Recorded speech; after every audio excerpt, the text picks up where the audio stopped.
Christmas morning in the trenches. Just imagine our feelings when we thought of home and looked at our bleak surroundings. The weather on Christmas Day 1914 was harsh. Snow in the trenches, temperatures below freezing. No one was in the mood for fighting. About 8 a.m, voices could be heard shouting on our right front, where trenches came together to about 35 yards apart. German heads appeared, and soon our fellows showed themselves, and seasonal greetings were bawled back and forth, evidently Christmas feeling asserting itself on both sides.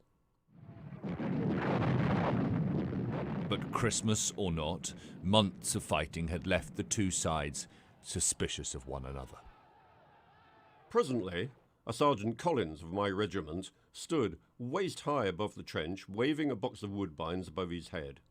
German soldiers beckoned him over, and Collins got out and walked halfway towards them, in turn beckoning somebody out to take the gift. However, they called out, "Prisonnier!" and immediately Collins edged back the way he had come. Suddenly, a shot rang out, and the poor sergeant staggered back into the trench, shot through the chest. I can still hear his cries, "Oh my God, they've shot me," and he died immediately.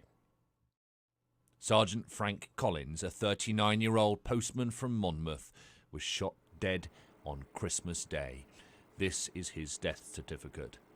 He wasn't the only one, though. Many men lost their lives on Christmas Day and the days surrounding it on both sides. So it was by no means the complete silent night across the whole of the front. For some men, it was the end of their lives in a bitter period.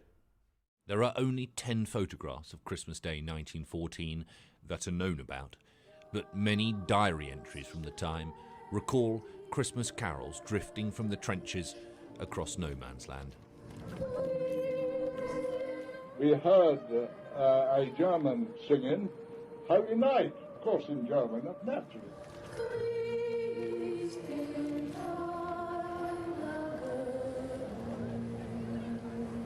After he had finished singing, they said, "Meet us and come over in no man's land."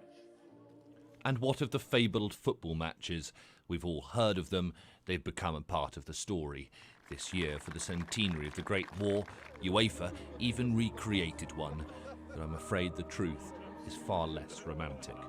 There are mentions of football in people's accounts, but they're generally mentions like, "I heard that a football game went on between somebody down the line from here." There's no eyewitness account of a serious game of football that anybody actually witnessed, and it would have been very difficult on the rock-solid piece of ground which is strewn with shell holes, empty tin cans, the dead bodies, because a lot of the truce was spent doing mutual burying of dead. 2 weeks later, on January the 8th, 1915, the truce made headlines back home. By then, though, in France and Belgium, the two sides were at each other's throats again, killing each other once more.